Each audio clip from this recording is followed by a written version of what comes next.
Madzulo abwino konse kumene tili lero tikambirana nkhani ziwiri. Nkhani yoyambirira ikhala ya ku America pakati nkhondo ya Iran ndi America, ndi nkhondo ya namba 2 ikhala ya Saudi Arabia komanso Yemen.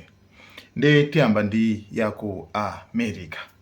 Choyambirira America yaonabe kunena kuti Irani ndiyovuta kulera.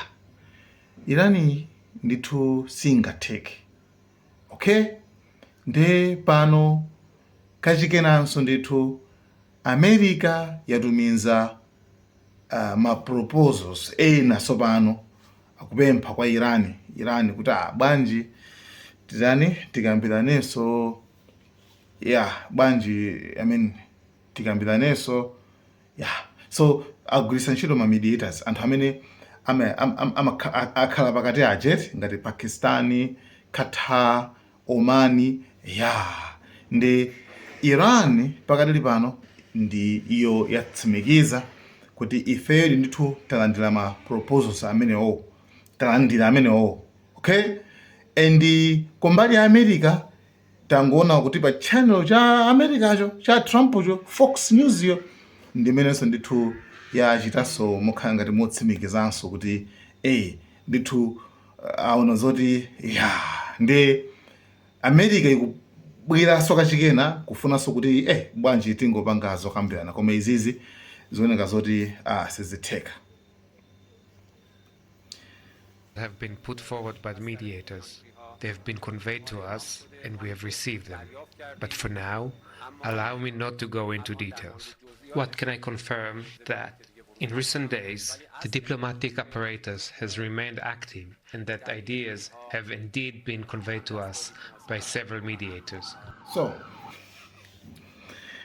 pena bagi, zonsezi zinazidzowikire. Timadziwa kale zonsezi kuti zifika pati, zifika pamene papa. Chifukwa chani? Trump atakhala pansi anabweretsa anabwera nditi nzeru chifukwa chanena kuti mafuta awo iwo anatsala ndi 4 weeks mmene ankhwano ake a Trump kuti mafuta anatsala 4 weeks mu nkhokwe. I'm going to get bad press, I know that. Now, if I did the opposite, if I went out and continued to bomb them for another 4, just bomb the hell out of them, I'd get bad press on that. No, there's nothing I can do. But what this does is it allows the ships to go. If we keep bombing, those ships won't be going. And you're talking about $500, $600, $700 million a day. It's a lot of money, a lot of money. That's why the world is okay. It's liquid, it's fine. Also, we run out of reserves in about 4 weeks. You know, there are reserves all over the world, and we would really run out. And there'll be a time when you wouldn't be able to get it. And you want to see Bedlam? So for all those so-called geniuses that want to show me how smart they are, ask them why didn't they blow up General Soleimani. Ask that of the general and a couple of other people that I like very much, but boy, are they wrong. Go ahead. Tinavomera deal MOU, okay? Memorandum of Understanding it. Tinavomera kutika kumene ku Geneva. Ndi mafuta ajaralowa, tsopano mafuta ajaralowa. Bas, mpamene a Trump anazasinthaso chizungu, chingerezi, kuti nyoti tokuphulisani, tokuteleni, zonse zimene akambirana kuti apereka ndalama all one tambala. Sanapereke.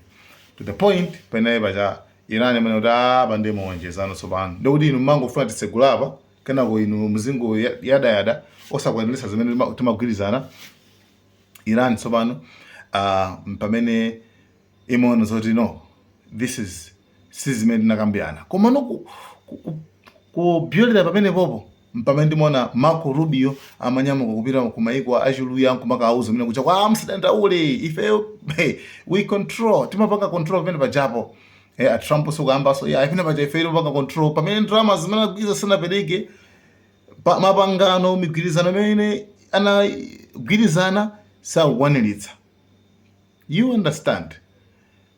So that's why inenasa kaikila nkhani kuza ndi MOU ija naika ikila kwapi kunenga kungosarenda Israel anangovomera chilichonse chimene Iran imafuna. Komano suda amavomera mwantima wonse yayi. So afterwards pamene Trump amati basi zimene just that it's over now. You see? Iran iso inaza kenako afterwards Iran pamene okay, ndiyo pene pamadusa mauti na Israel so pano pene amamba kwa atikita. Kenako basi si akaka nkhondo kana intezi kachitikaka. Popo basi miyoyo ya anthu asilikali okwana folo America basi kuphedwa. Okay, wina ku Iraq, amodzi ku Iraq, atatu ku Jordan, pali picture imodzi tsopano imene yapezeka tsopano identify kuti ndi uyu. Yes, mtsikana ndithu wa zaka 19 msilikali ku America ku Jordan kumene kundithu kumene iyeyo wafera. Enaso zithu zina zikamatuluka ndithu ziponyedwaso tizionaso.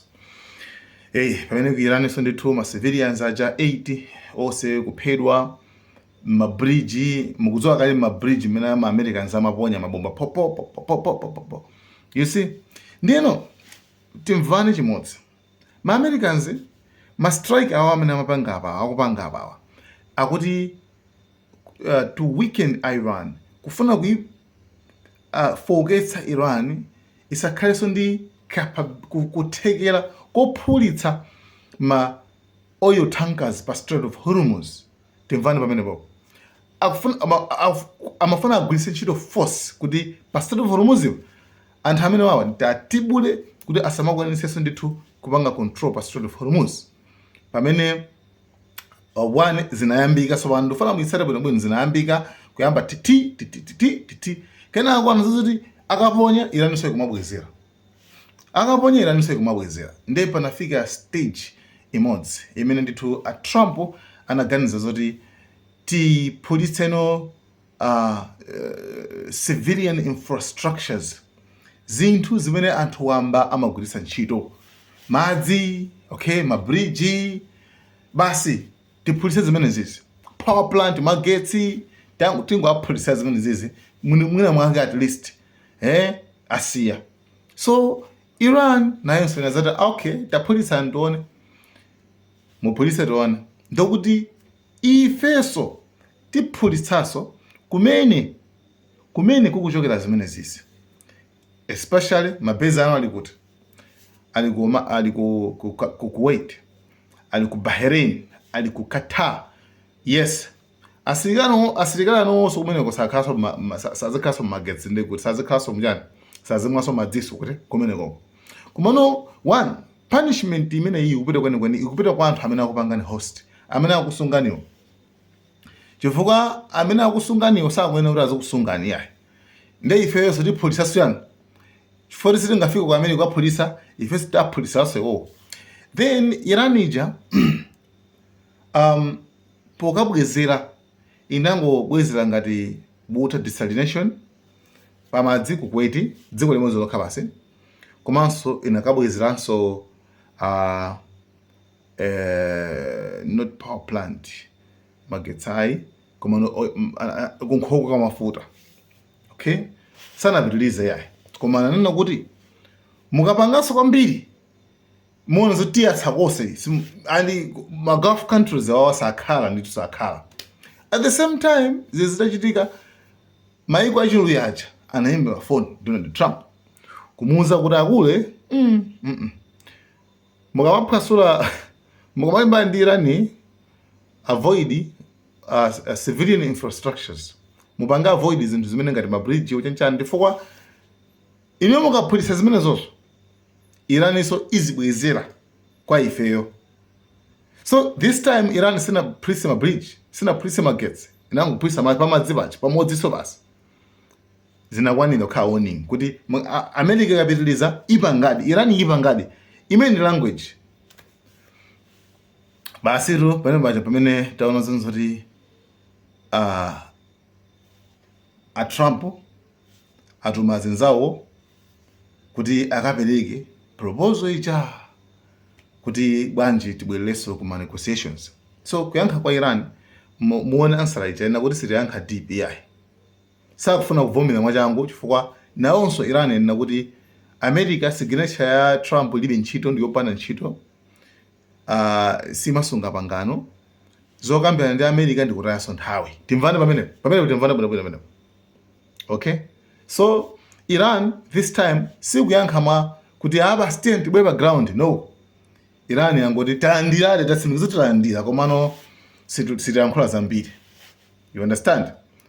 Afuna aone seriousness, kuti seriousness pembo Iran so iphikaso ndithu iphika ma conditions, right? Ikaphika ma conditions iyapatsa komano ma conditions poyambirira afuna aoneka seriousness, userious wa America kuti ali serious idi, koma America yazindikira kwano zonoko. Iran JD Vance anayankhula kaleso kuti pa Strait of Hormuz pangakhale safe, otakhala kuti mwatalimbana ndi Iran chaumango chimene chingapangitse kuti pa Strait of Hormuz pakhale safe ndiye kuti ndimakukambirana Iran ivomere basi. Sonzo kuti Iran ndi imene ikwanitsa kulamulira kupanganso control pa Strait of Hormuz. Ndiyeno yeah, that's it. Ai komano sono babasi yauje nje sigwira ya go manage yauje ya Yemen ndi Saudi. The next video tikambeza Yemen ndi Saudi Arabia. Sinema zozoti italeka yonji. Guys, thank you so much. Malawian Cameras.